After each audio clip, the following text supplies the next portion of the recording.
here I have given a technique. Unless you practice it, you will not understand it. But you will understand it theoretically, but it has to be practiced to live it. I am saying any cause, any wrong thing or which you do not like, the treatment is necessary. We have to go to the causal level for the treatment. As much you can go to the deepest causal level, so much efficient will be the treatment. For example, we now blame the present generation that they are like this. We were not like this. In our time, we were not like this. It is true. But who is responsible for the present generation? So, if you look into the cause, we have given birth to the next generation. Now, maybe when you look it from outside, we were not so restless, we were not given to so much of indulgence, material indulgence. All that is true. But the fact remains that the world is changing. The kind of attraction, repulsion we had in our time, the next generation is having a tremendous, at least 100 times more. We did not have even mobiles at that time. We had only 2 cars running in our country. 2 kinds of cars. We did not have scooty footy and all those things. Nothing was available. We were walking to the school or going by the school bus. So, although we were better in behavior apparently, but we have not made our children able to sustain or withstand the greater impacts they would have in their generation. That is, we have not approached them through the knowledge which would have made them, even in this condition, also sustainable. That they would not have been lost their self-centeredness under the operation of these pushes and pulls of the present modern world. Do you appreciate that?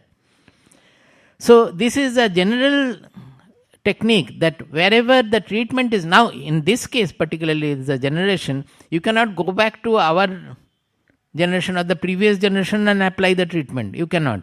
But certainly we can start thinking in that manner and try to incorporate and tell the next generation that this is what has happened. Now it is going to degenerate further. Would you like to get degenerated further and giving rise to another generation which will be further degenerated? Or would you like to check it now? And we also would like to check for that whatever pursuit we have to do, we must be ready to do it also. We have not grown old to that extent beyond 70 or so. We can still change. Even after 70, 80 also, they can become an instrument for change. Our Swamiji is 84 years old. He is still trying the world over to bring in the change. So there is no limit to that. Now, as a general case also, suppose one common thing we feel we have that most of the people, they want to become good, but they are not able to become good. Is it not so? Some might be there that they don't. That means they are so much slavery they have to the objective indulgences, they cannot. But by and large, people want to become good, but they are not able to. Suppose we often have hurting behavior, hurting others, but we don't want to hurt, particularly our own loved people. We don't want to hurt. But every time we come out with such a hurting behavior, we think that why did I do it? Again, I have done this wrong. Now, here I am identifying the inability to our wrong way. Again, I am approaching through wisdom. That you are thinking of the wrong behavior only when the behavior has displayed itself, when it has come out. But the behavior is not any behavior a result of our thought. Without the thoughts, no behavior will come. So, all our external behavior, the cause for that is in our mind, in our thoughts. Is it not so? So, if I am hurting people, there must be some hurting thoughts in us. May not be in the same manner as we have finally expressed, but it must be in some rudimentary manner that hurting nature is there. It could be my selfishness, my ego, whatever it is. But there is a cause behind my wrong behavior. So unless we correct in that causal level, the behavior is never going to be corrected. You may control a little, suppress a little, but it will not have a full correction at all. So naturally our whole outlook then changes from external behavior, watching the external behavior, to watching our thoughts. Now you will not be easily able to watch your thoughts. It's a great spiritual practice. First of all, to look within and see how my mind is working, how the thoughts are there. So it will involve your pursuit of watching the thoughts. and see what kind of thoughts I am constantly coming here. There also you will find that you will find various, we have never seen our mind. When you look into the mind, you will find so much filthy thoughts, wrong thoughts they are generated there, as well as very good thoughts also. Both are there, constantly generated. And how to check them? If you try to check them just on the thoughts, if you try to operate, you cannot. You will find that you are failing. Then you have to go further. What is the cause of the thoughts? We call it bhava or mindset. That is, your mind is constituting of certain qualities, some virtues and qualities. So that mindset has to be treated. That mindset is something like this. Suppose you have an iron ball. If you heat it to some extent, it becomes red. Now from the red ball, only red radiations will come out. Red light will come out. If you want blue light to be emitted, you have to heat the ball to a higher temperature so that the blue light comes out of it.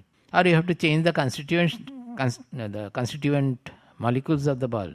So unless wherefrom the thoughts are radiated by the mind, we call it the mindset or the bhava, the content of the mind.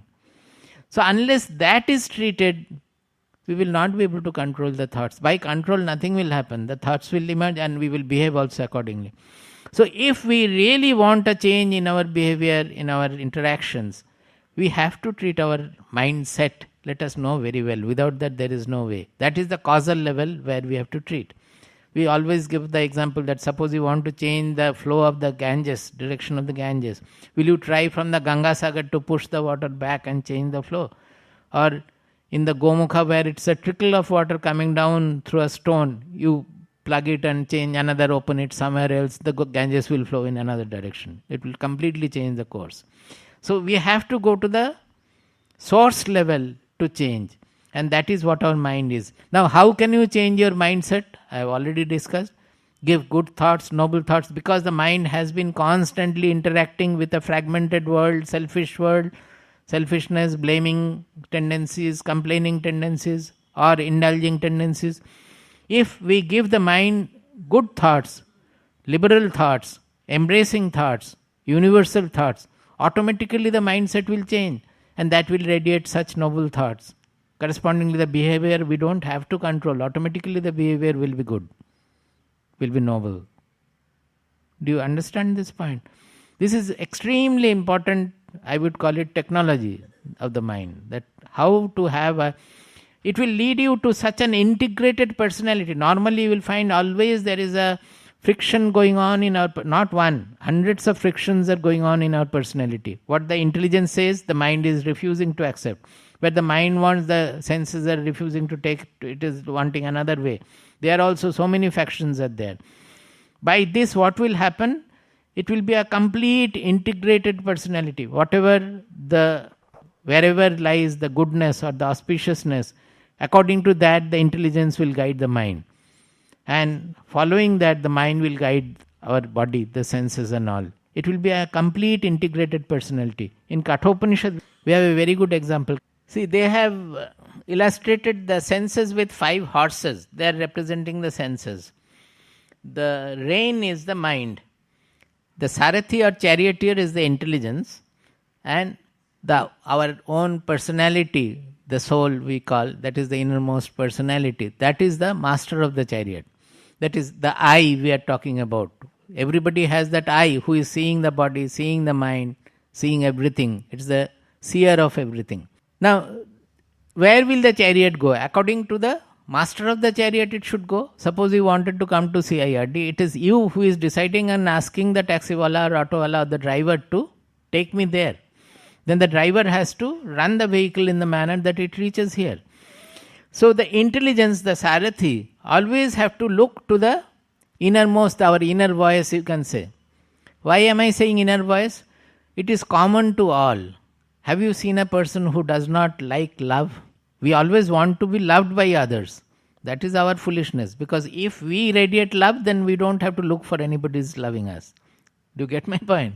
We want others to love me. It is only small fragmented love. But suppose we start radiating love, then it becomes independent of others. Whether others love you or not, you love and you will get the same love, same joy out of the love. Much more than the others' loves. So, Everybody has a feeling of compassion, or people would like to have that universality. If a person is left alone, he would not like that life. They want to work together, but while working together, they have problem because of the selfishness and greed. They start fighting. But otherwise, any job done in a group, when you work in a group with the same aim, you get so much of extra energy and inspiration. It is because by our very nature we want to be together. We have an universality in us. That is the inner voice. Suppose you take a promotion in a wrong manner. There are various kinds of wrong manner. Well, you may get more money, you may get more position, you may get more fame. But certainly deep inside you, something will tell you that you have done it in a wrong manner. Is it not so? We are not heeding it only because of our greed for the external benefits we are getting. Suppose if we heed it, then we have to win over our slavery to the external benefits. But you cannot say that I don't have the inner voice. Everybody has. We know what we are doing. Even if you lie, there is something inside which is prompting that you are telling lies, you are telling lies. That is the soul. That is the innermost personality which knows where lies the auspicious goal of our life. So the charioteer, the intelligence, must look for that auspicious inner voice, where lies the ultimate auspicious goal. And accordingly, he has to drive the horses to take us there. The chariot should go there. Now, why the rein is compared with the mind? Because the intelligence cannot directly operate on the senses. The senses have to be assisted by the mind. So, whatever the intelligence thinks, to transfer that order to the senses, it has to take the help of the mind. And if the mind is weak, if the mind is not properly cultured or disciplined, then it will not transfer the word of the... That is what always happens. The intelligence is saying don't do, but we end up doing, because the mind yields to the senses. Whatever the senses want, accordingly the mind follows that, disobeying the intelligence. That is why we are doing wrong things. But suppose the reins are also made taut and proper, strong. That is how the mind has to be made strong with the proper mind disciplines, so that it can straight away follow the intelligence's order. Horses have to be trained, the sense organs have to be trained to remain disciplined, not to do anything which is not called for, unrighteous anything. That is the first treatment. The mind has to be trained with the mind disciplines, so that it can follow the order of the intelligence and carry it to the horses. The intelligence has to be made powerful, subtle and incisive, to know what is the inner voice and how to follow that. That is, get over the ruling of the objective situation, slavery of the objective situation. Only then it can listen to the inner voice. So with that, I call it the integrated personality. This is just, I have given our, I don't know where it is, might be in Mahabharata or maybe just Subhashitam. The shloka, the second line of the shloka is Atmanah Pratikulani Pareshamna Samachare. This is such a beautiful quote. It is there in other cultures also. You will have, that is, whatever you don't like to be done to you, do not do to others. The reverse is also true. Whatever you like to be done to you, do to others that. Both way. So just a simple half a verse, if you analyze it, you will find all the codes of conduct can come. All the dharma instructions will be there from this. You can tell your children also that if you don't like your pen to be thieved, to be taken away by others without telling you, then should you take the other's pen without telling them? When they are committed these things, we can tell them. Everywhere it is so. You like people to love you. So should you not love others before you expect love from them? You like other people to be disciplined so that your work can be done properly.